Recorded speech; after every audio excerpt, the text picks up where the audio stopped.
నమస్తే, నేను Ashok. Welcome to ప్రజా చైతన్యం. జగన్మోహన్ రెడ్డి కుటుంబానికి సంబంధించి ఆస్తుల వ్యవహారం పెద్ద ఎత్తున చర్చ జరుగుతుంది. గతంలో కూడా ఎన్నికల సమయం దగ్గర నుంచి ఇప్పటి వరకు కూడా ఆస్తులకు సంబంధించిన వ్యవహారం పెద్ద ఎత్తున రాజకీయ విమర్శగా మారింది. షర్మిలకి జగన్మోహన్ రెడ్డి మధ్య విభేదాలు రావడం, ఆ తర్వాత ఆస్తులకు సంబంధించిన పంపకాల మీద షర్మిల కోర్టుకు వెళ్ళడం, ఇలాంటి అంశాలన్నింటినీ కూడా మనం చూస్తూ వచ్చాం. ప్రధానంగా సరస్వతి భూములకు సంబంధించిన అంశం పెద్ద ఎత్తున చర్చగా మారుతుంది. జగన్మోహన్ రెడ్డికి సంబంధించి ఈ సరస్వతి కంపెనీకి సంబంధించిన షేర్లు ఏవైతే ఉన్నాయో ఆ షేర్లను తమ చెల్లి మీద ఉన్నటువంటి ప్రేమతో, అనురాగంతో 51% నేను షర్మిల పేరు మీద బదలాయిస్తున్నానంటూ కూడా గతంలో జగన్మోహన్ రెడ్డి దానికి సంబంధించి ఎంఓయూ రాసుకొచ్చారు. ఆ తర్వాత ఎన్నికలు జరగడం, షర్మిల జగన్మోహన్ రెడ్డిని విభేదించడం, ఆమె వేరే పార్టీలోకి వెళ్ళడం, వేరే పార్టీలోకి వెళ్ళినటువంటి నేపథ్యంలో జగన్మోహన్ రెడ్డిని రాజకీయంగా, కుటుంబ పరంగా విమర్శించడం, ఇలాంటి చర్యలన్నీ కూడా జరుగుతూ వచ్చాయి. ఇలాంటి నేపథ్యంలో తన మీద ప్రేమ తగ్గిపోయింది, ఆమె మీద ప్రేమ, ఆప్యాయత, అనురాగాలు తగ్గిపోయాయి కాబట్టి నేను ఏవైతే షేర్లు బదలాయించానో ఆ బదలాయించినటువంటి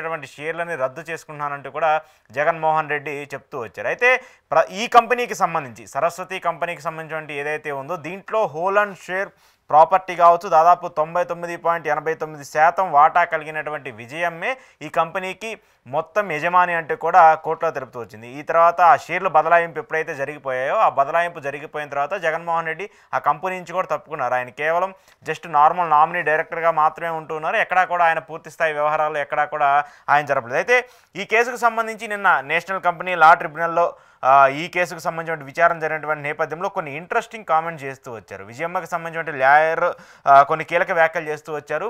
ప్రేమ తగ్గింది చెల్లి మీదే కానీ తల్లి మీద కాదు. జగన్మోహన్ రెడ్డి కావచ్చు, అలాగే విజయమ్మ గారు కావచ్చు, ఇప్పుడు ఇద్దరు కలిసే ఉన్నారు. ఈ డీడీలకు సంబంధించి అందుకే షర్మిలకు సంబంధించిన ఏవైతే వాటాలు ఇచ్చారో దానికి సంబంధించిన డీడీలు మాత్రమే తొలగించారంటూ కూడా చెప్తూ ఉన్నారు. ప్రస్తుతం ఈ భూములకు సంబంధించిన వ్యవహారం ఈడీ జప్తులో ఉన్నాయి కాబట్టి ఇప్పుడు ఆ షేర్లని బదలాయిస్తే జగన్మోహన్ రెడ్డిని బెయిల్ రద్దయ్యే అవకాశం ఉంటుంది, ఆయనకి జైలుకి వెళ్ళే అవకాశం ఉంటుందంటూ కూడా పలుమార్లు వైసీపీకి సంబంధించిన నేతలందరూ మాట్లాడుతూ వచ్చారు. అలాగే జగన్మోహన్ రెడ్డికి సంబంధించిన లాయర్లు కూడా చెప్తూ ఉన్నారు. సో పూర్తి స్థాయిలో ఈ యొక్క కంపెనీకి హోల్ అండ్ సోల్ డైరెక్టర్ కావచ్చు, యజమాని కావచ్చు విజయమ్మే అంటూ కూడా మాట్లాడుతూ వచ్చారు. అయితే ఇక్కడ ఇంట్రెస్టింగ్ పాయింట్ ఏంటంటే చెల్లిని మోసం చేశాడు, తల్లిని మోసం చేశాడంటూ కూడా పదే పదే ఆరోపణలు చేసినటువంటి కొన్ని పార్టీలు, రాజకీయంగా ఎన్నికల సమయంలో దీని ప్రధాన అస్త్రంగా మారినటువంటి పార్టీలు నిన్న విజయమ్మ చేసినటువంటి వ్యాఖ్యలు కావచ్చు, అలాగే ఆమె తరపున చేసినటువంటి లాయర్కి సంబంధించిన వ్యాఖ్యలు కావచ్చు ఇంట్రెస్ట్ని క్రియేట్ చేస్తూ వచ్చాయి. ఇప్పుడు విజయమ్మకి ఎక్కడా కూడా జగన్మోహన్ రెడ్డి మీద ప్రేమ తగ్గలేదు, అలాగే జగన్మోహన్ రెడ్డికి కూడా ఎక్కడా కూడా విజయమ్మ మీద ప్రేమ తగ్గలేదు. చెల్లి మీద కేవలం రాజకీయ పరంగా విభేదించింది కాబట్టి ఆమె మీద అనురాగం, ఆప్యాయతలు తగ్గాయి, కానీ ఎక్కడా కూడా మిగతా అంశాలన్నీ కూడా తగ్గలేదని చెప్తూ వచ్చింది. నిన్న జగన్మోహన్ రెడ్డి తరపున అలాగే ఈ సరస్వతి పవర్కి సంబంధించిన అంశం మీద నిరంజన్ రెడ్డి వాదనలు వినిపిస్తే, సరస్వతి పవర్కి సంబంధించి విజయమ్మ తరపున సీనియర్ న్యాయవాది పాండ్యన్ కూడా వాదనలు వినిపించారు.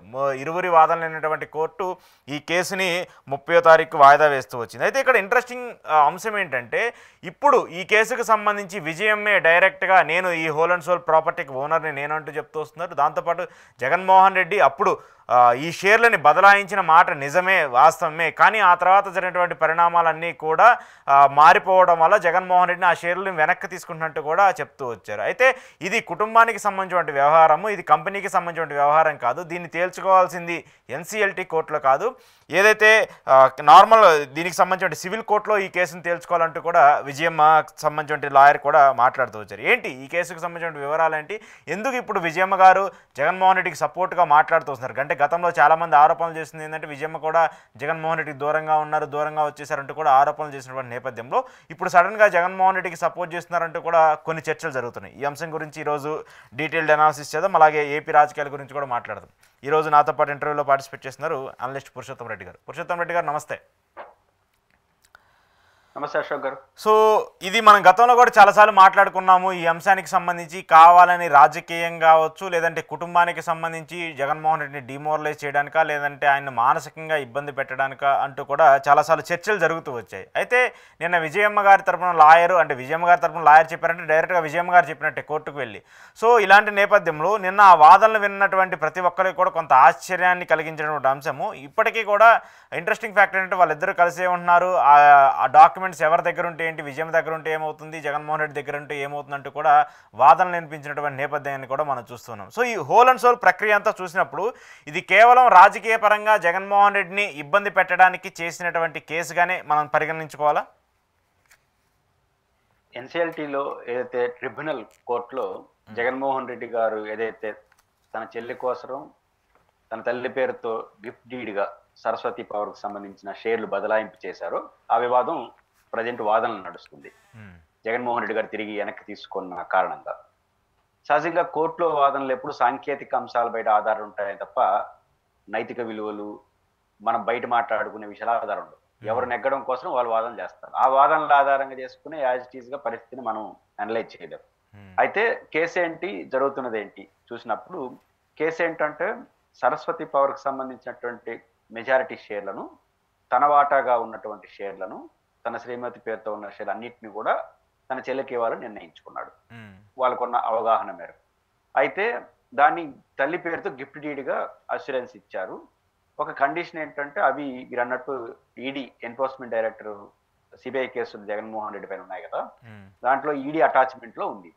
కానీ ఈడీ అటాచ్మెంట్ లో ఉన్నదంటే సిబిఐ ఏదైతే బెయిల్ జగన్మోహన్ రెడ్డి గారికి 16 నెలల తర్వాత ఇచ్చిందో దాని షరతుల్లో ఒకటి ఏముంటాయి, ఏదైతే కోర్టుకి సహకరించాలి, విచారణకి సహకరించాలి. విచారణ అంటే ఏంటి, ఎన్ఫోర్స్మెంట్ డైరెక్టర్ చేతిలో ఉంటే దాని క్రయ విక్రయాలు చేయకూడదు, జనరల్ అడ్మినిస్ట్రేషన్ వరకే జరగాలి. క్రయ విక్రయాలు చేయకూడదు అని అనే షరతు ఉంటుంది. ఆ షరతు ఉల్లంఘిస్తే అది బెయిల్ ఉల్లంఘన కింద, బెయిల్ షరతు ఉల్లంఘనకి వచ్చి మొదటికే మోసం వస్తుంది. ఇట్లాంటి దశల్లో పవర్స్ దానికి సంబంధించిన సరస్వతి వ్యవహారానికి సంబంధించి తల్లి పేరుతో గిఫ్ట్ డీడ్ రాశారు. దాని ఉద్దేశం మాత్రం శర్మిలా గారికి ఇవ్వాలని. ఆ గిఫ్ట్ డీడ్ లో కూడా తన చెల్లి మీద ప్రేమతో, వాత్సల్యంతో తన తల్లి పేరు మీద రాశాం. ఇది గిఫ్ట్ డీడ్ ఈడీ అటాచ్మెంట్ తర్వాత వాళ్ళకి చెందుతుంది రాస్తూ దానికి సంబంధించినటువంటి బాండ్స్ తన దగ్గరే పెట్టుకున్నారు. ఇప్పుడు ఆ బాండ్స్ అన్ని జగన్మోహన్ రెడ్డి దగ్గరే ఉన్నాయి, వాళ్ళ దగ్గర లేవు. అంటే దాని అర్థం ఏంటి, ఇది పూర్తి ప్రక్రియ పూర్తయిన తర్వాత ఇవ్వాలని నిర్ణయించుకున్నాడు. అంతవరకు దాని మీద వచ్చే ఆదాయాలు వాళ్ళు తీసుకుంటారు. అంటే అర్థం ఏంటంటే ప్రక్రియ పూర్తి కాలేదు, సాంకేతికంగా వాళ్ళకి అష్యూరెన్స్ ఇచ్చారు తల్లి పేరుతో, బట్ ఆ బాండ్స్ తన దగ్గరే పెట్టుకున్నారు. అంటే దాని అర్థం ఈ ప్రక్రియ పూర్తయిన తర్వాత తిరిగి వాళ్ళు బాండ్స్ తో సాగిస్తే అప్పుడు వాళ్ళు ఎవరికి కావాల్సి వాళ్ళు షేర్లు చేసుకోవచ్చు, ట్రాన్స్ఫర్ చేసుకోవచ్చు షేర్లు. ఈ నేపథ్యంలో జరిగిన పరిణామం ఏంటి, జగన్మోహన్ రెడ్డి గారికి షర్మిలా గారికి మధ్య గ్యాప్ రావడం, ఫ్యామిలీ గ్యాప్ కాస్త రాజకీయ గ్యాప్ గా మారిపోవడం, తెలంగాణలో పార్టీ పెట్టడం, ఏపీలో పిసిసి చీఫ్ కావడంతో అది పరాకాష్ఠకు చేరి ప్రత్యర్థి కన్నా ఘోరంగా తయారైంది. అంటే షర్మిలా గారు దాదాపు జగన్మోహన్ రెడ్డి గారి రాజకీయ అంతాన్ని కోరుకున్నారు. బహిరంగంగా మాట్లాడారు. వివేకానంద రెడ్డి గారి కేసు అన్నిట్లో జగన్మోహన్ రెడ్డి గారు ముద్దాయితే టార్గెట్ జగన్, ఇంకేమీ లేదు. కడపలో డైరెక్ట్ గా పోటీ చేసి ఇవన్నీ చేస్తూ వచ్చి వారు వదిన పైన ఆరోపణలు ఇవన్నీ ఆమె చేస్తూ వచ్చారు. దాంతో ఒక రకంగా రాజకీయ ప్రత్యర్థి కాస్త వ్యక్తిగత ప్రత్యర్థిగా మారిపోయిన వ్యవహారం ఒకవైపు నడుస్తుంది. రెండో వైపు ఏం చేశారంటే జగన్మోహన్ రెడ్డి గారితో సమాచారం లేకుండా ఆ షేర్లు బదలాయింపుకు పూనుకున్నారు. జగన్మోహన్ రెడ్డి గారి లాయర్ ఆర్గ్యుమెంట్ ప్రకారం షేర్లను బదలాయింపు పూనుకున్నారు. బదలాయించాలంటే ఏం చేయాలి, ఇప్పుడు ఉదాహరణకు మీకు ఒక 100 కోట్ల షేర్లు ఉన్నాయనుకోండి, ఆ 100 కోట్ల షేర్లు బాండ్లు కూడా ఉండాలి బదలాయింపు చేయాలంటే. మీరు ఎవరికి బదలాయింపు చేయాలి, ఆ బాండ్లు ఏమో జగన్ దగ్గర ఉంది. వీళ్ళు ఏం చేశారు, ఆ బాండ్లు మిస్ అయినాయని రాశారు. షేర్ హోల్డర్ ఎవరైతే విజయలక్ష్మి గారు ఉన్నారో, బస్ శర్మిలా గారి కోసమే కాబట్టి శర్మిలా గారే మెయింటైన్ చేస్తూ ఉండొచ్చు. బస్ శర్మిలా గారు చేసినప్పుడు ఆ బాండ్లు మా దగ్గర లేవు, మిస్ అయిపోయినాయి కాబట్టి ట్రాన్స్ఫర్ చేయమని చెప్పి అడిగారు. దాంతో జగన్మోహన్ రెడ్డి గారి దృష్టికి వచ్చిన తర్వాత 2 గ్యాప్లు వచ్చాయి. ఒక గ్యాప్ ఏంటి, అనుబంధాలు కాస్త పోయినాయి. రాజకీయ ప్రత్యర్థులు అయినా ఓకే కానీ వ్యక్తిగత శత్రులుగా మారిపోయినారు. ఆ రకంగా అనుబంధాలు పోయినాయి. రెండో వైపు బాండ్స్ ఈయన దగ్గర ఉండగానే బాండ్స్ పోయినాయని బదలాయింపుకు పూనుకోవడం ద్వారా ఈడీ అటాచ్మెంట్ లో ఉన్నటువంటి దాన్ని పోతే రేపు ఈయన బెయిల్ మీద ప్రభావం పడుతుంది. బెయిల్ మీద ప్రభావం, అనుబంధాలు పోయినాయి. ఈ రెండింటిని దృష్టిలో పెట్టుకొని జగన్మోహన్ రెడ్డి గారు తిరిగి ట్రిబ్యునల్ కి లెటర్ రాశారు. ఏం రాశారు, మా అనుబంధాలు అవన్నీ పోయినాయి, బాండ్స్ కూడా మా దగ్గరే ఉన్నాయి, ఇది వాళ్ళు అబద్ధాలు చెప్పి రాంగ్ ఇంటర్ప్రిటేషన్ చేస్తున్నారు, ఇది చెల్లదు. అనుబంధాలు అవన్నీ ఎప్పుడైనా గిఫ్ట్ డీడ్ ఎందుకు ఇస్తారు, అనుబంధంతో లేదా వాత్సల్యంతో ఇస్తారు. కాస్త అది పోయినాయి కాబట్టి నేను గిఫ్ట్ డీడ్ని రద్దు చేసుకొని తిరిగి ఆ షేరు నాకు తిరిగి చేర్చమని ఆయన లేఖ రాశారు. ఇప్పుడు దాన్ని సవాల్ చేస్తూ వాళ్ళు కోర్టుకి వెళ్ళారు. యాజ్ పర్ జనరల్ ప్రాసెస్ ఏంటంటే మన తల్లిదండ్రులు కానీ మన పెద్దలు కానీ వాళ్ళ సొంత ఆస్తిని మనకు బదలాయింపు ఎప్పుడు చేస్తారంటే తను కండిషన్ ఏం పెడతారంటే నన్ను చివరి దశలో వీళ్ళు బాగా చూసుకుంటారని గిఫ్ట్ డీడ్ గా ఇస్తారు. వారు లైవ్ లో ఉండగా ఆ గిఫ్ట్ డీడ్ రద్దు చేసే అధికారం కూడా వాళ్ళకు ఉంటుంది తగిన కారణాలతో. తగిన కారణాలు ఏంటి, తల్లిదండ్రులు కానీ పెద్దలు కానీ నన్ను బాగా చూసుకుంటానని ఇచ్చాను, ఇప్పుడు ఆయన బాగా చూసుకోవట్లేదు. కాబట్టి ఇంక నాకు ఆయన వాళ్ళు లైవ్లో ఎవరైతే గిఫ్ట్ డీడ్ ఇచ్చారో వాళ్ళు లైవ్లో ఉన్నప్పుడు దాన్ని రద్దు చేసుకునే అధికారం వాళ్ళకు ఉంటుంది. తగిన కారణాలు చెప్పాలి. ఇక్కడ తగిన కారణాలు ఏంటి? 2 బలమైన కారణాలు. ఒకటి, అభిమానం వాత్సల్యంతో ఇచ్చాను, అది పోయింది. ఇప్పుడు పోయిందన్న రీజన్ ఉంది కదా, రాజకీయ ప్రత్యర్థిగా మారిపోవడం, ఆయన ఓటమిని చూసుకోవడం, రాజకీయంగా చాలా దూరం వెళ్ళిపోయినారు, వ్యక్తిగతంగా వెళ్ళిపోతున్నారు, అది రికార్డెడ్ గా ఉన్నాయి. రెండోది, ఈడీ అటాచ్మెంట్ లో ఉండగా, బాండ్లు నా దగ్గర ఉండగా నాకు సమాచారం లేకుండా మీరు వెళ్ళడం అంటే మోసం చేసినట్టే కదా. కాబట్టి ఒక రకంగా నా బెయిల్ మీద ప్రభావం చూపించినట్టే కదా, జైలుకు పోవాల్సిన పరిస్థితి. కాబట్టి ఈ పరిస్థితి వచ్చింది కాబట్టి నేను రద్దు చేసుకుని పోయాడు. బహుశా ఈ విషయంలో ఆయనకే మొగ్గు చూపుతారు. అయితే ఇప్పుడు విజయలక్ష్మి గారి వాదన ఏంటంటే, వారి లాయర్ వాదన, అభిమానం పోయింది, వాత్సల్యం పోయింది ఎవరికి? శర్మిలా గారి మీద కదా, నా చెల్లి మీద కదా, నా మీద కాదు, ఉన్నది నా పేరు మీద కదా, కాబట్టి నాదే ఆస్తి అంటారు. ఒకసారి నాదే ఆస్తి అంటే మళ్ళీ ఆమె రాయిస్తారు వాళ్ళకి, చెల్లికి. ఇది అసలు కథ. కాబట్టి దీంట్లో ఏంటంటే రెండో మాట ఏమన్నారంటే వాళ్ళు ఆ కుటుంబ వ్యవహారాల్ని కోర్టు వరకు లాగినారు అని. ఎప్పుడు కూడా కుటుంబం వ్యవహారాలు లేదా బంధుత్వాలు, బంధాలు అనేది ఇంటి గడప దాటేంత వరకే. ఇంటి గడప దాటిన తర్వాత ఇంకా బంధుత్వాలు, బంధాలు ఏమంటాయి? ఇంటి గడప దాటిందంటేనే అది పోయితేనే దాడతాం. ఇప్పుడు ఇంటి గడప దాటేనంటే ఇంకా బంధుత్వాలు లేవు, బంధాలు లేవు. ఇప్పుడు ఇంటి గడప దాటిన తర్వాత ఆటోమేటిక్ ఎక్కేది కోర్టు మెట్లే. ఈ గడప దాటితే ఆ గడప మెట్టేస్తారు. వన్స్ ఇంటి గడప దాటి కోర్టు మెట్టెక్కిన తర్వాత రూల్స్ మాట్లాడతారు కానీ తల్లి చెల్లి ఎక్కడ ఉంటుంది? తల్లి చెల్లి కొడుకు అనే అభిమానాలు ఉంటే ఇంటి గడప దాటి ఉండేది కదా వ్యవహారం. అది పోయింది కాబట్టి ఇంటి గడప దాటారు, ఆటోమేటిక్ కోర్టు మెట్లెక్కారు. ఇప్పుడు చాలా సింపుల్ వాదన ఏం చేస్తారంటే, ఈ తల్లికి రాయిచిందని వెనక్కి తీసుకుంటారా చెల్లికి అంటారు కదా, మరి ఆయన కోర్టు షరతులు ఉల్లంఘించిపోతే జైలుకి వెళ్తే దాన్ని ఊరికేం చేయాలి? ఇది కరెక్టా? కాబట్టి ఈ యాంగిల్ వాళ్ళు తీసుకున్నారు. కాబట్టి నేను అనుకుంటుంది, ఈ బంధుత్వాలు, బంధాలు అనేది ఇంటి గడప దాటింది కాబట్టి ఇంకొంటావు. కోర్టులో ప్యూర్లీ టెక్నికల్ వర్డ్స్. ఇప్పుడు ఉదాహరణకు మన ఇద్దరం బ్రదర్స్ గా ఉంటాం, మన ఇద్దరం ఏదైనా ఉంటే ఇంట్లోనే పరిష్కరించుకోవాలి. కోర్టులు మెట్లెక్కిన తర్వాత మన ఇద్దరం ఒకరికొకరికి వ్యతిరేకంగా వాదించుకుంటామా? లేదంటే ఆయన మా అన్న, ఆయన ఏమన్నదని మీరని, మీరు ఆయన తమ్ముడు అంటే ఇంకా ఇద్దరు కొడతారు కోర్టులో. అదే కాబట్టి కేసు నిలవదు. కాబట్టి అదే మనకి అంత అనుబంధం ఉంటే ఇంట్లోనే ఉండేవాళ్ళం కదా. కాబట్టి వన్స్ ఈదుల్లోకి వచ్చి కోర్టు ఎక్కిన తర్వాత ఆటోమేటిక్ గా రూల్స్ ఏం మాట్లాడతాం. వాళ్ళకి ఇప్పుడు బంధుత్వం, మా చెల్లి మీదే ప్రేమ పోయింది కానీ నా మీద కాదు. రెండోది నాది ఆస్తి, ఇవన్నీ ఎందుకు మాట్లాడుతుంది? కొడుకుతో ఎందుకు గొడవ? వదిలేవచ్చు కదా, కొడుకు ఆస్తిగా తీసుకుంటున్నాడు, వదలరు. ఎందుకంటే టెక్నికల్ కోర్టుకి వెళ్ళిన తర్వాత రూలే. ఈయన కూడా రూలే మాట్లాడతాడు. కాబట్టి అది పోయింది కాబట్టి వచ్చింది. కాబట్టి నిరంజన్ రెడ్డి గారు వాళ్ళ లాయర్ చెప్పినట్టు జగన్మోహన్ రెడ్డి గారికి అన్ని విధాల ఆ షేర్లను తిరిగి రాసుకునే అధికారం ఆయనకు ఉంది. ఆయన ఇంకో మాట కూడా చెప్పాడు, తిరిగి బంధుత్వాలు, అనుబంధాలు ఏర్పడితే అప్పుడు పరిశీలిస్తాను. నాకు తెలిసి ఇప్పట్లో పోయేటి అదేం కనపడట్లేదు, ఎందుకంటే ఆమె ఇంకా రాజకీయ ప్రత్యర్థిగానే మిగులుతా ఉంది కాబట్టి అది తిరిగి వచ్చే పరిస్థితి అయితే ఉంది. అంటే ఇక్కడ ఒక పాయింట్, అంటే దీంట్లో వాళ్ళు కోట్ చేస్తున్నట్టు, లాయర్లు కోట్ చేసినటువంటి ఏంటంటే, ఇప్పుడు జగన్మోహన్ రెడ్డి గారు, విజయమ్మ గారు ఇద్దరు కలిసే ఉంటున్నారు కాబట్టి, సో ఆ డాక్యుమెంట్స్ ఎవరి దగ్గర ఉంటాయి ఏంటి? విజయమ్మ గారి దగ్గర ఉంటాయి ఏంటి? జగన్మోహన్ రెడ్డి గారి దగ్గర ఉంటాయి ఏంటి? వాళ్ళిద్దరు కూడా ఒకే ఇంట్లో ఉన్నారు, కలిసే ఉన్నారు కాబట్టి అది ఏదైనా చేయాలంటే ఆల్రెడీ హోల్ అండ్ సోల్ డైరెక్టర్గా ప్రాపర్టీకి సంబంధించిన యజమానిగా విజయమ్మ గారే ఉన్నారు కదా, మళ్ళీ దానికి సంబంధించి బదలాయించాల్సినటువంటి అవసరం ఏంటి అనేది కూడా కోట్ చేస్తున్నటువంటి అంశం. మెజారిటీ షేర్లు జగన్మోహన్ రెడ్డి గారు, భారతి గారి చేతిలో ఉన్నాయి. మెజారిటీ షేర్లు ఆమె కొంత షేర్లు నుండే ఉండొచ్చు. ఈ మెజారిటీ షేర్లు కూడా 90% ఎప్పుడైంది? ఇద్దరే కలిపాయి కదా.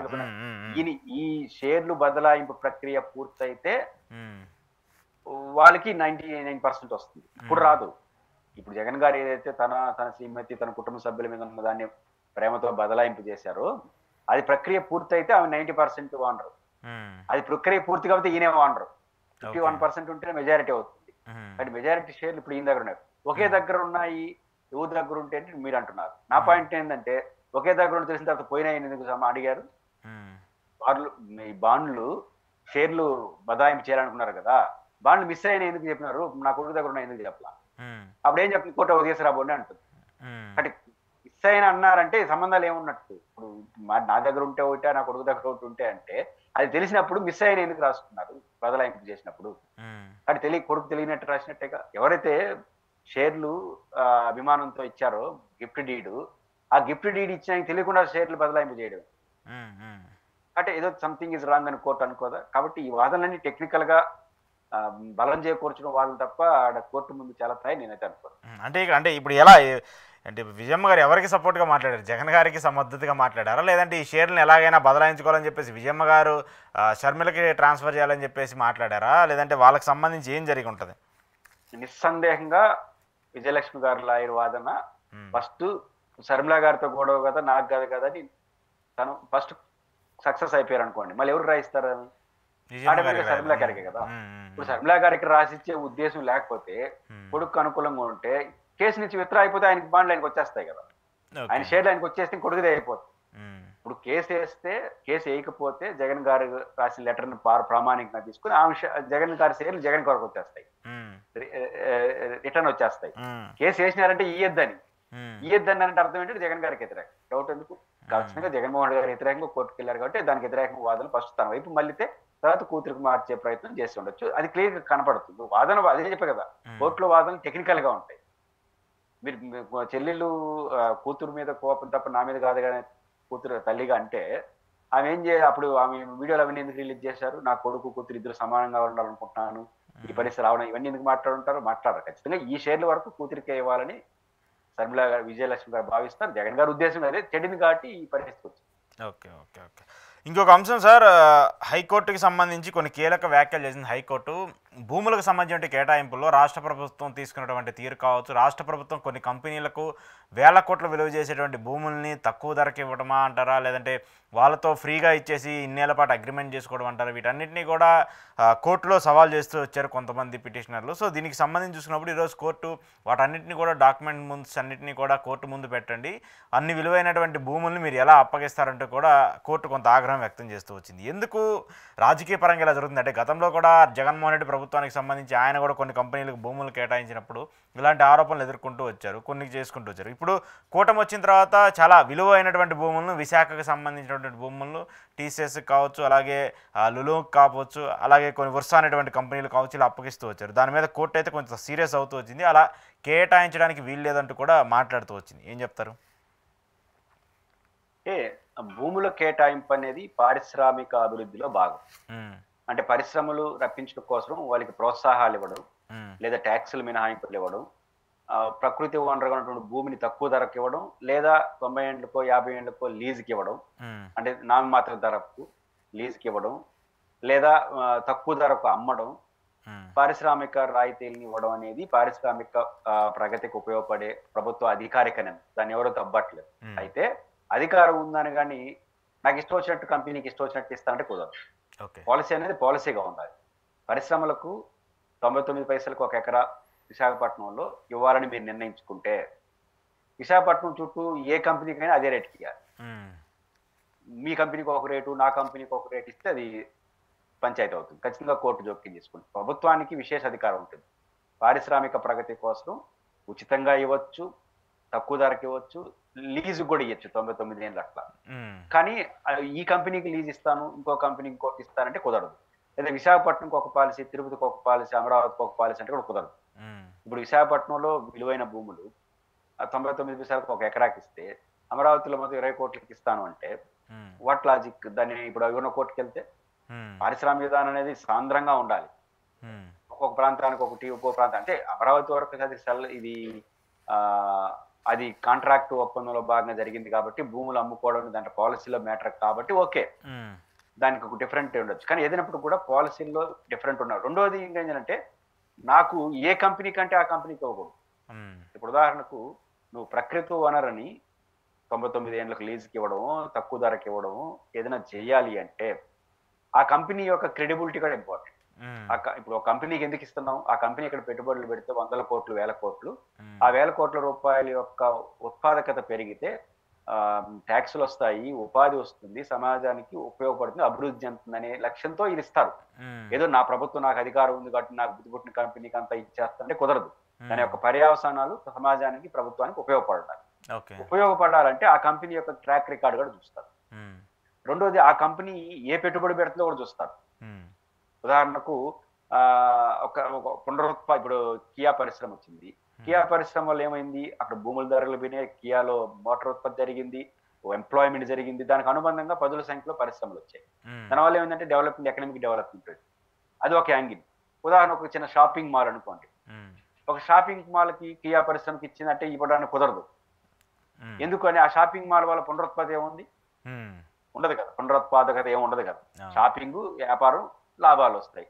దానికి కూడా నేను ప్రోత్సాహిస్తుంటే కుదరదు. ఒక పునరుత్పాదకత కల్పించి సమాజానికి ఉపయోగపడే విధంగా పెద్ద డెవలప్మెంట్ వచ్చే ఉంటారు. ఇప్పుడు సినిమా థియేటర్ మీరు కడతానంటారు, ఉమ్, ఒక షాపింగ్ మాల్ ఇప్పుడు లులు అనేది షాపింగ్ మాల్ అంటే కదా. అవునవును. షాపింగ్ మాల్ కడతాను, దానికి కూడా నేను ఒక ఏమంటారు దాన్ని, ఒక సిమెంట్ పరిశ్రమకు, ఒక స్టీల్ పరిశ్రమకు ఇచ్చినట్టుగా నేను దానికి గడిస్తానంటే బహుశా నిబంధనలు ఒప్పుకోకపోవచ్చు. ఉమ్, అంటే ఇవన్నీ కూడా కాంప్లికేటెడ్ అవుతాయి. ఖచ్చితంగా విశాఖపట్నంలో డిఫరెంట్ బిజినెస్ ఇన్స్టిట్యూట్స్ వచ్చాయి కాబట్టి ఆ బిజినెస్ ఇన్స్టిట్యూట్ యొక్క ప్రయోజనాలు, ఉమ్, అది దాని పాత్ర, దానివల్ల ఫలితం, వీటిని కూడా కోర్టు పరిగణలో తీసుకుంటుంది. పోతే విశాఖపట్నం చుట్టూ భూములు కేటాయింపు అనేది ఒక వివాదం అవుతుంది, అయ్యింది. ఇప్పుడు కోర్టు మెట్లెక్కింది, అందులో ఆల్రెడీ ఉన్నాయి కాబట్టి 2-3 నెలలు అయితే అది అయిపోతుంది. అంటే ప్రాసెస్ నడవదు, కోర్టు పరిధిలో ఉంది కాబట్టి. వస్తాం మళ్ళీ నెక్స్ట్ వేసవి సెలవుల తర్వాత కోర్టు ఏం తీర్పిస్తుందో చూడాలి. Okay, okay. ఇంకోటిసారి కంక్లూడ్ చేస్తూ కీలక విషయము, జగన్మోహన్ రెడ్డికి సంబంధించి ఈ 11 స్థానాలకు పడిపోయారని అయిపోయింది, దాదాపు ఏడాది కూడా పూర్తవ వస్తుంది ఎన్నికలు అయిపోయి. మళ్ళీ పార్టీకి సంబంధించిన వ్యవహారాలపైన ప్రతిరోజు ప్రతి కార్యకర్తలతో కావచ్చు, నేతలతో కావచ్చు, ఇన్ఛార్జీలతో ఆయన సమావేశం అవుతూ ఉన్నారు. గతంలో 2014 నుంచి 2019 వరకు ఆయన చేసినటువంటి పోరాటం కావచ్చు, దానికి సంబంధించినటువంటి అనుగుణంగా చేసినటువంటి వ్యవహారాలు కావచ్చు, పాదయాత్ర అంటారా, పార్టీలకు సంబంధించిన ప్లీనరీలు అంటారా, కార్యకర్తలతో మమేకం అవటం, ఇలా వాటన్నింటినీ కూడా మళ్ళీ తిరిగి పునరుద్ధరించాలి, వాటన్నింటినీ కూడా మళ్ళీ స్టార్ట్ చేయాలంటూ కూడా జగన్మోహన్ రెడ్డి ఒక నిర్ణయం తీసుకున్నట్టు తెలుస్తుంది. ఈ ఆల్రెడీ ఏడాది అయిపోయింది కాబట్టి మరొక 6 నెలలు గ్యాప్ ఇచ్చి జనంలోకి వెళ్ళాలని చెప్పేసి జగన్మోహన్ రెడ్డి కూడా చూస్తున్నారనేటువంటి ఒక చర్చ జరుగుతుంది. ఏం చెప్తారు దీనికి సంబంధించి?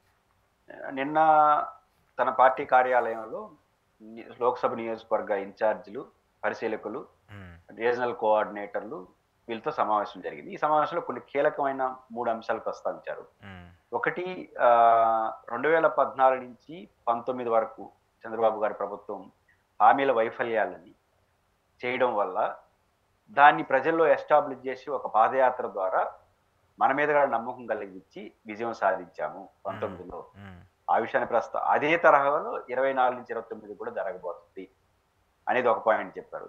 దీంట్లో కీ పాయింట్ ఏంటంటే, ఇంతవరకు జగన్మోహన్ రెడ్డి గారు అధికార పార్టీ మీద వ్యతిరేకతతోనే బతికిపోదాము, మన మీద వ్యతిరేకతో ఆయన గెలిపించారు, ఆయన మీద అయితే మనం గెలిచిపోతాం, మనం ప్రశాంతంగా ఉందాం అనే భ్రమల్లో ఉన్నాడు జగన్మోహన్ రెడ్డి అనే మాట ఇన్ని రోజులు వినపడేది. ఉమ్, ఆ భ్రమల్లో ఏం జగన్ లేడు, చాలా క్లియర్ గా ఉన్నాడని ఈ రోజు మెసేజ్. ఆయన ఇచ్చిన దాంట్లో చాలా కీలకమైన మెసేజ్ ఏంటంటే, 14 నుంచి 19 వరకు చంద్రబాబు గారు ఇచ్చిన హామీలు అమలు చేయలేదు, దాన్ని ఎస్టాబ్లిష్ చేస్తూ మన పాదయాత్ర, మనం ప్రయత్నాలు చేశాం. 2 పనిచేశాయి 2019 అద్భుత విజయానికి. ఒకటి, హామీలు ఉల్లంఘించిన తెలుగుదేశం పార్టీకి వ్యతిరేకంగా ఓటేయాలని ప్రజలు కోరుకోవడంతో పాటు మనం రావాలని కోరుకున్నారు. ఇది చాలా ఇంపార్టెంట్. మన మీద కూడా పాజిటివ్నెస్ రావాలి. ఇది ఒక ఇంపార్టెంట్ అంశం. రెండో పాయింట్, దీని కొనసాగింపుగా చివరి పాయింట్ గా 27లో పాదయాత్ర. మళ్ళీ ఇప్పుడు ఈ లక్ష్యాలు సాధించాలి, 27లో పాదయాత్ర చేయాలంటే ఫస్ట్ బండిని రిపేర్ చేయాలి కదా. బండి బాగు, ఆ బండి రిపేర్ చేసే క్రమే భారీ ఎత్తున ప్లేనరీ నెక్స్ట్ ఇయర్ 26. అంటే దీంట్లో నాకు క్రూషియల్ కనపడింది అంటే, నెక్స్ట్ ఇయర్ ఎందుకు పెట్టుకున్నారు ప్లేనరీ అంటే, ఇప్పుడు ఒక టర్మ్ పూర్తి అయిపోయింది, జిల్లా స్థాయిలో, రాష్ట్ర స్థాయిలో మీటింగ్లు అన్ని పూర్తి చేశారు. ఇంకా ఆయన ఒక కీలకమైన పర్యటన అవుతుంది. అదేంటంటే 6 నెలల ప్రోగ్రాం. అది ప్రతి వారం ఒక లోక్సభ నియోజకవర్గ పరిధిలో 2 రోజుల పాటు ఉండి ఎమ్మెల్యేల నియోజకవర్గాల వారీగా కార్యకర్తలతో సమావేశం. ఇది చివరిది. ఇది కూడా పూర్తి అయిపోతే ఒక సంపూర్ణత వచ్చేస్తే ఫీడ్బ్యాక్ కింద కార్యకర్తలు ఏమనుకుంటారు అనేది కూడా సెకండ్ లెవెల్ వస్తుంది. ఇవన్నీ అయిపోతుంది. అది 6 నెలల ప్రోగ్రామ్. అది ఎప్పుడు స్టార్ట్ చేస్తారో తెలియదు, బహుశా జూన్ జూలైలో స్టార్ట్ చేస్తారంటే డిసెంబర్ వరకు సాగుతుంది. మళ్ళీ జూన్ ఆ ప్రాంతంలో ప్లేనరీ జరుగుతుంది. దాంతో పార్టీ అంతా కంప్లీట్ గా ఓవరాలింగ్ చేసేసి పార్టీని సన్నిద్ధం చేసి ఆ పిలిపిస్తాడు. మళ్ళీ 27 స్టార్ట్ చేశాడు అనుకో, మళ్ళీ అప్పుడు గుర్తుంటే మీకు 19 స్టార్ట్ చేయప్పుడు 17 చివరిలో స్టార్ట్ చేసి 18 అంతా తిరిగి 19న ఎలక్షన్కి వెళ్ళిపోయినాడు. అట్లే ఈసారి కూడా 27లో పాదయాత్ర స్టార్ట్ చేసి డైరెక్ట్ గా 29కి ఎలక్షన్ పోవాలనుకుంటున్నాడు. అంటే 1 year 1.5 year పాదయాత్ర ఉంటుంది. దీనికి పార్టీ యంత్రాంగాన్ని సరిదిద్దడం, రెడీ చేయడం. దీంట్లో కీలక మెసేజ్ నేను ముందే ప్రస్తావించినట్టు, తెలుగుదేశం పార్టీ మీద వ్యతిరేకతతోనే కాదు, మన మీద ఒక పాజిటివ్ కూడా రావాలి. ఇది జగన్మోహన్ రెడ్డి గారు తీసుకున్న కీ డెసిషన్. అది చాలా సింపుల్ గా కనిపిస్తుంది, అదే కీలకం. అంటే జగన్మోహన్ రెడ్డి గారు చాలా చేంజెస్ ఉంది. అదేంటంటే, కేవలం ఆయన మీద గెలిస్తే మనం గెలవడం కాదు కదా, గెలవచ్చు గెలవకపోవచ్చు, బట్ మన గెలుపు మనం రావాలని కోరుకోవాలి జనము అని 14 నుంచి 19 వరకు మెసేజ్ అదే. రేపు 24 నుంచి 29 మెసేజ్ అదే. అంటే గతంలో తెలుగుదేశం పార్టీ ఇచ్చిన హామీలు అమలు చేయకపోవడాన్ని ఎస్టాబ్లిష్ చేశాం ప్రజల్లో. మనం రావాలని వరకు కోరుకున్నారు. ఈసారి కూడా ఎస్టాబ్లిష్ చేయడంతో పాటు మనం ఎందుకు రావాలో కూడా చెప్పాలి, కన్విన్స్ చేయాలి, పాజిటివ్ లుక్ కూడా రావాలని చెప్పే మెసేజ్ వారు ఇచ్చినట్టుగా అనిపించింది. రెండోది 14 నుంచి 19 వరకు చంద్రబాబు గారి హామీలు ఒక రకం, కానీ 19 నుంచి 24 వరకు జగన్ గారు ఎప్పుడైతే ఈ జగన్ గారి మీద ఎన్ని విమర్శలు ఉన్నా మాట ప్రకారం హామీలు అమలు చేశాడని మంచి పేరు అయితే ఉంది. అన్ని చేశాడని ఉంది. రెండోది 19లో చాలా పెద్ద క్యాంపెయిన్ చేశాడు 24లో జగన్ గారు. ఏమని? చంద్రబాబు గారు అమలు చేయలేడు, మోసం చేస్తాడు అనే మాట ఆయన చెప్పుకుంటూ వచ్చినాడు. కాబట్టి జగన్ గారు క్రెడిబిలిటీ, ఈయన చేయడని చెప్పడం, ఈ రెండు పెద్ద ఎత్తున పనిచేస్తున్నాయి. దీన్ని ఎఫెక్టివ్ గా చెప్పడంతో పాటు జగన్ ఎందుకు రావాలి మళ్ళీ అనే మెసేజ్ కూడా రెండు ఇవ్వగలిగితే, నేను పాదయాత్ర ద్వారా ఇవ్వగలిగితే మంచి విజయాన్ని మళ్ళీ సాధిస్తాము అనే పాయింట్ ఆఫ్ వ్యూలో ఇది good. YSR Congress party political గా తీసుకున్న ఒక మంచి స్టెప్ గా చూడాలి. ఒక రాజకీయ పార్టీ ఏదైనా సరే ఈ పద్ధతులను ఆలోచించాలి. తన ప్రత్యర్థి మీద వ్యతిరేకతతో పాటు తన మీద కూడా పాజిటివ్ లుక్ రావాలి. దీనికి మరింత నిర్మాణాత్మకంగా వెళ్తే వస్తుంది. అందువల్ల ఆయన చాలా వ్యూహాత్మకంగా ఇది యాజ్ ఇట్ ఈస్ గా షెడ్యూల్ ప్రకటించాడు. అంటే 26లో ప్లేనరీ, 26 నుంచి పాదయాత్ర, 29లో యాక్షన్. ఏదైనా చేంజ్ వస్తే, జమిలీ వస్తే, మినీ జమిలీలో వచ్చే అవకాశం ఉంది. ఒక చర్చ నడుస్తుంది 27లో లోక్సభ రద్దు అవుతుంది. అట్లాంటిది ఏదైనా వస్తే మొత్తం సీన్ మారుతుంది. ఈ సంవత్సరం ప్లేనరీ పెట్టాలనుకున్నారు ఫస్ట్, కానీ 26కి మార్చుకున్నాడు. కారణం ఏంటంటే 26 ప్లేనరీ జరిగే నాటికి మనకు కొంచెం ఉప్పందుతుంది, వాళ్ళకి క్లియర్ గా అర్థమవుతుంది జమిలీ వస్తుందా రాదా, వస్తే ఎప్పుడు వస్తుందని క్లియర్ పిక్చర్ వచ్చిన తర్వాత ఇప్పుడు మళ్ళీ 25లో మనం 27 పాదయాత్ర పెట్టుకుందాం అని షెడ్యూల్ ఇచ్చేస్తాడు. పొరపాటున 27లో జమిలీ వచ్చింది అనుకో మొత్తం ఆడిపోతుంది. కాబట్టి 27 నాటికి పార్టీ యంత్రాంగం ఓవరాలింగ్ చేసుకునేస్తారు. 26 ప్లేనరీ నాటికి వాళ్ళకి ఒక అవగాహన వచ్చేస్తుంది కేంద్ర ప్రభుత్వం నడకను బట్టి, జమిలీ వస్తుందా రాదా, వస్తే ఎప్పుడు వస్తుంది. కాబట్టి దానికి అనుగుణంగా ప్లాన్ ఆఫ్ యాక్షన్కి వెళ్తారు. అందువల్ల బహుశా 1 year పాటు ఆయన వాయిదా అయినట్టుగా మనకు అర్థమవుతుంది. ఒక పార్టీ పరంగా చూసినప్పుడు విధానాలు పక్కన పెడితే నిన్న మీటింగ్ చాలా ఫ్రూట్ఫుల్ మీటింగ్ అని చూడాలి. అంటే ఆయన అందుకోసమే కదా ఈ గ్యాప్ తీసుకున్న ప్రతిసారి కూడా నియోజకవర్గాలకు సంబంధించి అంటే గ్రౌండ్ లెవెల్ నుంచి పూర్తి స్థాయిలో సంస్థాగతంగా నిర్మాణం చేసుకోవాలి. ఎందుకంటే ఇప్పుడు టీడీపీకి కావచ్చు, వైసీపీకి కావచ్చు, వాళ్ళకంటూ కొంత కార్యకర్తలు దాన్ని అంటే ఏమంటారు, వాళ్ళకంటూ సభ్యత్వాలు ఇవన్నీ ఉంటాయి. వైసీపీకి అలాంటి ఏముండవు కదా. అలాంటి ఏమున్నప్పుడు వాళ్ళు ఎలాగోలా కార్యకర్తల్ని మళ్ళీ మమేకం చేసుకుంటూ నాయకులతో అటాచ్మెంట్ పెట్టుకునే విధంగా కొన్ని కీలక నిర్ణయాలు తీసుకున్నారు. మళ్ళీ గతంలో మాదిరిగా ఒక 80-90 నియోజకవర్గాల్లో మార్పులు చేర్పులు చేసుకుంటూ వచ్చారు. మళ్ళీ తిరిగి ఆ నియోజకవర్గాలకు పాత వారికి ఇస్తూ ఉన్నారు, మళ్ళీ కొత్త వాళ్ళకి కూడా అవకాశం కల్పిస్తున్నారు కదా. అంటే ఇప్పుడు జగన్మోహన్ రెడ్డి గారు ఓడిపోయిన 2 నెలల నుంచే ఈ ఓవరాలింగ్ పని స్టార్ట్ చేశాడు, కింద నుంచి పై వరకు ప్రతి నియోజకవర్గ కార్యకర్త కల. ఎందుకు ఈ పరిస్థితి వచ్చిందంటే వైసీపీ ప్రొఫెషనల్ గా బాగలేదు, ప్రొఫెషనల్ గా పొలిటికల్ పార్టీ లక్షణం లేదు, ఒక సభ్యత్వం, ఒక కమిటీలు, ఒక సిస్టము ఆ పార్టీలో లేదు కాబట్టి ఎక్కువ టైం పడుతుంది ఆయనకి సరిదిద్దడం. ఇప్పుడు ప్రతి ఒక్క చివరకు గ్రామ కార్యకర్త కూడా జగనే నమ్ముకుంటాం, వీళ్ళు నమ్మలేమనే పరిస్థితి వచ్చినారు. అంటే ఎమ్మెల్యే క్యాండిడేట్లు, ఎమ్మెల్యే స్థాయి ఉన్న వాళ్ళు గతంలో గ్యాప్ ఇచ్చారు. గ్యాప్ కి జగన్ గారికి క్యాడర్ గ్యాప్ ఇలే కదా. ఎమ్మెల్యేలు రాష్ట్ర స్థాయి కోటరీ అని చెప్పుకునే వాళ్ళు గ్యాప్ అని కార్యకర్త ఉంటారు. అందువల్ల ఈ గ్యాప్ పోవాలంటే ఏం చేయాలి, ఆయనే రంగంలో దిగాలి. అందువల్ల పై స్థాయిలో కమిటీలు మార్పులు చేర్పులు చేసేసి సర్దిదేసి కిందకి నాయకులు పంపించేస్తే అయిపోవాల్సిన పని కింద కూడా ఆయన వస్తున్నాడు. కారణం ఏంటంటే ఆయన తప్ప ఎవరు నమ్మే పరిస్థితిలో జనం లేరు, కార్యకర్తలు లేరు. కాబట్టి ఆయన్నే జనం కార్యకర్తలు నమ్ముతున్నారు. కాబట్టి ఎలక్షన్ 3 స్టార్ట్ కాకముందుగానే నేనే మీకు భరోసా, ఇది నా ప్రయత్నం, ఇది నీ మార్పులు అని చెప్పి నమ్మించి ఒప్పించడం కోసం ఆయనే రంగంలో దిగుతాడు. ఆయన ఒక రంగంలో దిగడం ఆయన గొప్పతనమే కాదు, ఆయన బలహీనత కూడా. ఆ బలహీనత ఏంటంటే ఆయన వచ్చే తప్ప పరిష్కారం కాదు. కాబట్టి ఈ బలహీనత 2 ఉన్నాయి. ఒకటి పార్టీ ప్రొఫెషనల్ గా బాగలేదు, క్యాడర్ బాగలేదు. రెండోది ఆయన వస్తే తప్ప పరిస్థితి మారదు, ఆయన తప్ప ఇంకోని నమ్మరు. ఈ 2 బలహీనతలు ఇస్తే పార్టీని ఓవరాలింగ్ చేసే క్రమంలో ఓవరాలింగ్ చేయడం, భరోసా ఇవ్వడం, ఈ 2 జరిగిపోతే 26 అద్భుతంగా ఒక ప్లేనరీ జరిపి ఆ తర్వాత ఎలక్షన్ పదం, పాదయాత్ర పదం ఎఫెక్టివ్ గా ఉంటుందనే ఒక పొలిటికల్ గా మెచ్యూరిటీ డెసిషన్ గానే భావించాలి. ఓకే చూద్దాం సార్ మరి దీనికి సంబంధించిన పరిణామాలు ఎలా ఉంటాయి ఏంటి అనేది కూడా. థ్యాంక్ యూ పురుషోత్తం రెడ్డి గారు. ఇది ఈరోజు పురుషోత్తం రెడ్డి గారితో స్పెషల్ ఇంటర్వ్యూ. చూస్తూనే ఉండండి ప్రజా చైతన్యం.